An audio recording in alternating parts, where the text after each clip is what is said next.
Student কেমন আছো? I hope প্রত্যেকে ভীষণ ভালো আছো। আমরা টেস্ট পেপার প্র্যাকটিস করছি টার্গেট 2025 মাধ্যমিক। ওকে, সো আমরা এর আগে অলরেডি আমরা এই যে Birbhum district inter school test এর একের দাগের দুয়ের দাগেরগুলো প্র্যাকটিস করেছি।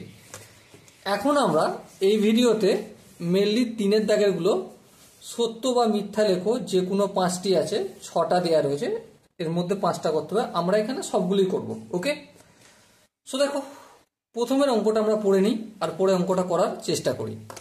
প্রথমের অঙ্কটা কি বলেছে দেখো, অংশীদারি কারবারের লভ্যাংশ বণ্টিত হয় মূলধনের অনুপাতে। হ্যাঁ ঠিক, তিনভাবে, হালাকি এই কোশ্চেনের আনসারটা আমি তিনভাবে দিতে পারি। ঠিক আছে, মূলধন বন্টন তিনটে অনুপাতে হয়। মূলধন বন্টন বন্টন তিনভাবে হয়। একরকম কিভাবে? একরকম হচ্ছে শর্ত, কিছু শর্ত দিয়ে দিল যে আমি এত পার্সেন্ট নেবো, এত পার্সেন্ট নেবো, সেই অনুযায়ী। ওকে, 2 নম্বর কি? 2 নম্বর হচ্ছে কে কত টাকা দিয়েছে তার উপর মূলধনের বন্টন হয়। মানে লভ্যাংশের পরিমাণ বন্টন হচ্ছে মূলধনের পরিমাণের ওপর, মূলধনের পরিমাণের ওপর।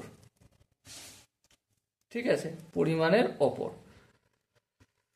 শর্ত যদি না থাকে, ধরো কোনো জায়গায় তোমরা 2 বন্ধু মিলে বিজনেস শুরু করেছো, ঠিক আছে, 2 বন্ধুতে একজন 30% টাকা দিয়েছো আর একজন দিয়েছো 70% টাকা। সো 2 বন্ধুর মূল এই যে লাভ হলো, সে মূলধনটা কিভাবে বন্টন হবে? কে কত পরিমাণ টাকা দিয়েছি তার পরিমাণের উপর বেস করে। সো দেখো 1 নম্বর অপশন ওটাই রয়েছে, তো ওটাই হবে আমাদের 1 নম্বরটা কি হবে? সঠিক আনসার। ওকে, সঠিক বা সত্য হবে। 2 নম্বর যেটা রয়েছে সেটা দেখো, ওয়াই সমানুপাতিকের চিহ্ন 1/x। তাহলে ওয়াই সমানুপাতিকের চিহ্ন 1/x রয়েছে। এটা যদি আমরা ক্যালকুলেশন করি, ওয়াই এই সমানুপাতিকের চিহ্নটার জায়গায় ইকুয়াল টু দিলাম আর তার পরিবর্তে কে আনলাম, তারপর 1/xটা থাকলো। আর ওয়াই আর এক্সটা অপোজিট দিকে নিয়ে গেলে y into x equal to k হবে, ঠিক কিনা? হ্যাঁ, কিন্তু এখানে কি দিয়ে রেখেছে? এখানে দিয়ে রেখেছে আমাদের, দেখো কোশ্চেনে y/x ইকুয়াল টু কে, কে বলতে অশূন্য ধ্রুবক। তাহলে দিয়ে রেখেছে এটা, কিন্তু হবে এটা। তাহলে অপশন আনসারটা কি হবে? অবভিয়াসলি মিথ্যা হবে 2 এর আনসারটা। ওকে, তো আশা করি এটা প্রত্যেকে বুঝতে পেরেছো। 3এরটা আমরা করব। দেখো 3এরটা একটু পেন্টিং মিস্টেক হয়েছে। প্রথমে আমরা 3এরটা যে দুটি সদিশ ত্রিভুজ সর্বদা সর্বসম, দুটি সদিশ ত্রিভুজ, সদিশ ত্রিভুজ হতে গেলে শর্ত কি? সদিশ ত্রিভুজ হতে গেলে শুধুমাত্র অ্যাঙ্গেলগুলো 3টে সমান হলেই হবে সদিশ ত্রিভুজ। ঠিক আছে, সদিশ কত? সাপোজ মনে করো এই একটা ত্রিভুজ অঙ্কন করলো, আবার এই ত্রিভুজের জায়গায় এখানটার নাম দিলাম আলফা, এখানটার নাম, এখানটা তো 90 ডিগ্রি দেখেই বোঝা যাচ্ছে, আর এখানটার নাম দিচ্ছি বিটা।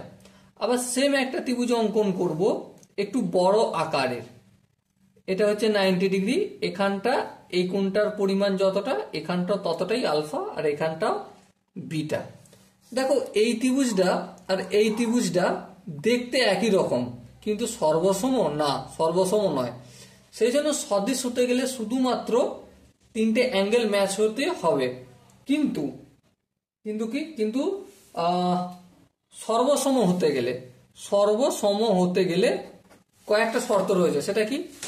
সাইড ম্যাচ করতে হবে, অ্যাঙ্গেল ম্যাচ করতে হবে, অথবা সাইড ম্যাচ করতে হবে, অথবা রাইট হ্যান্ড সাইড একটা সাইড আর হচ্ছে রাইট একটা কোণ 90 ডিগ্রি কোণটা হাইপোটেনিয়াস মানে অতিভুজ আর একটা সাইড ম্যাচ করতে হবে। তাহলে সর্বসম হওয়ার এই 4টে ফর্মুলা আছে, কিন্তু সদিশ হতে গেলে শুধুমাত্র অ্যাঙ্গেলটা ম্যাচ করলেই হয়ে যাবে সদিশ। ওকে, আর যেই সর্বসম সেই সদিশ হতে পারে, কিন্তু শুধুমাত্র সদিশ কখনোই সর্বসম হবে না। সো এখানে যে অপশনটা হবে 3 নম্বর আনসারটা কি হবে? মিথ্যা হবে। কি হবে? মিথ্যা। নেক্সট নেক্সট 3 নম্বর বলেছে, হালাকি আমরা এটা 4 নম্বর করে নিচ্ছি। লেখা রয়েছে sine square 5 theta plus cos square 5 theta এর মান 5 মানে ইকুয়াল টু 5। দেখো এটা একটু গুগলি দেওয়ার কোশ্চেন। আমরা শিখে আসছি কি, আমরা শিখে আসছি যে sine square theta plus cos square theta equal to 1, তাই না? এটা আমরা শিখে আসছি। এবারে কেউ হয়তো ভাববে যে এখানে থিটার জায়গায় 5 থিটা হয়ে গেছে, এখানে থিটার জায়গায় 5 থিটা হয়ে গেছে, সো এখানেও 1-এর জায়গায় 5 হয়ে যাবে, থিটাটা 5 গুণ হয়ে যাচ্ছে, এখানে থিটা 5 গুণ হচ্ছে, তো 1-এর 5 গুণ হবে, কিন্তু ভুল হয়ে যাবে। এখানে থিটাটাকে প্রেজেন্ট করা হচ্ছে কি কোণ হিসাবে, একটা কোণ, ঠিক আছে? মানে হচ্ছে এটাই যে সাইনের সঙ্গে যেই থিটাটা রয়েছে কসের সঙ্গে সেই থিটাটা রয়েছে এবং তাদের বর্গের সমষ্টি সবসময় এক হয়। তাহলে আলটিমেট কিন্তু থিটা, এই 5 থিটাটা থিটার মতোই আচরণ করবে, একটা কোণ। তাহলে sine square 5 theta plus cos square 5 theta equal to 1 হবে। তাহলে এখানে এই আনসারটা কি হয়ে যাবে, মিথ্যা হয়ে যাবে। ওকে, আই হোপ প্রত্যেকে বুঝতে পেরেছো। নেক্সট যে কোশ্চেনটা আমরা আলোচনা করব 5 নম্বর, হালাকি এটা 4 নম্বর দেওয়া রয়েছে, একটু নাম্বারিংটা ঠিক করে নিতে হবে। লম্ব বৃত্তাকার চোঙের আয়তন।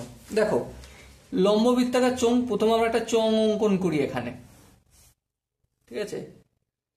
চোঙটার ভূমি হচ্ছে এই বৃত্তটা, হ্যাঁ।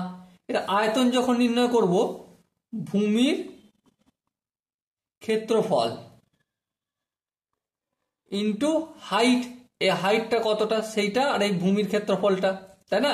মানে পাই আর স্কোয়ার ইন্টু এইচ হবে আমার কিসের, লম্ব বৃত্তাকার চোঙের আয়তন। কিন্তু এখানে কি দিয়েছে, পার্শ্বতলের ক্ষেত্রফল গুণিতক উচ্চতা, পার্শ্বতলের ক্ষেত্রফল গুণিতক উচ্চতা, এটা দিয়েছে। তাহলে এটা কি সঠিক আনসার হবে? না, এটা হবে না সঠিক আনসার, এটা হবে সঠিক আনসার। ওকে, সো এটা আমাদের মিথ্যা দেওয়া রয়েছে। ওকে, চলো নেক্সট 5-এরটা, হালাকি এখানে 6-এরটা, কিন্তু এখানে 5 নম্বর হয়েছে, একটা নাম্বারিং মিস্টেক হয়েছে বলে। ওকে, কি বলেছে দেখো, দুটো অজাইবের ছেদবিন্দু থেকে এক্স অক্ষের উপর লম্ব টানলে এক্স অক্ষ ও লম্বের ছেদবিন্দুর ভুজি হলো মধ্যমা। দেখো এই কোশ্চেনটা সলভ করতে গেলে আমাকে স্ট্যাটিস্টিক বা রাশিবিজ্ঞান সম্বন্ধে একটু কনসেপ্ট রাখতে হবে। প্রথমত এই হচ্ছে আমাদের এক্স বিন্দু আর ওয়াই বিন্দু করে নিচ্ছি, এটা এক্স, এক্স ড্যাশ, এটা ওয়াই, আর এই ওয়াই ড্যাশ। ওকে, এবারে দুটো অজাইব অঙ্কন করব। অজাইব কিভাবে হয় আই হোপ প্রত্যেকে জানো। স্ট্যাটিস্টিক কনসেপ্টটা একবার, মধ্যমার কনসেপ্ট একটু পড়া দরকার আছে। আর এই মনে করো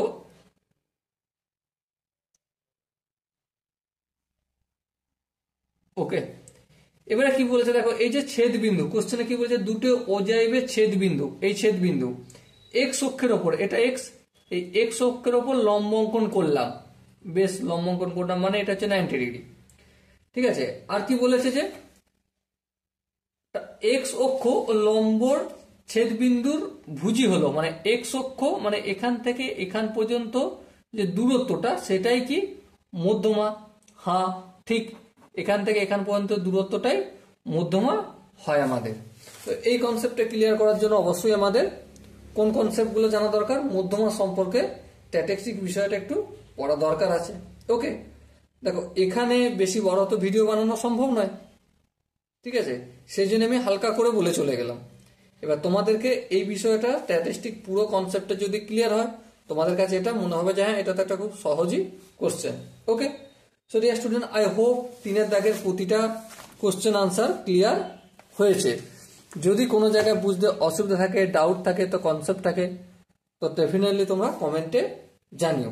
আর দেখা হচ্ছে পরে আর একটা ভিডিও, সেখানে আমরা 4 দাগের গুলো করবো। ওকে, ততক্ষণ পর্যন্ত ভালো থেকো, সুস্থ থেকো এবং জয় হিন্দ।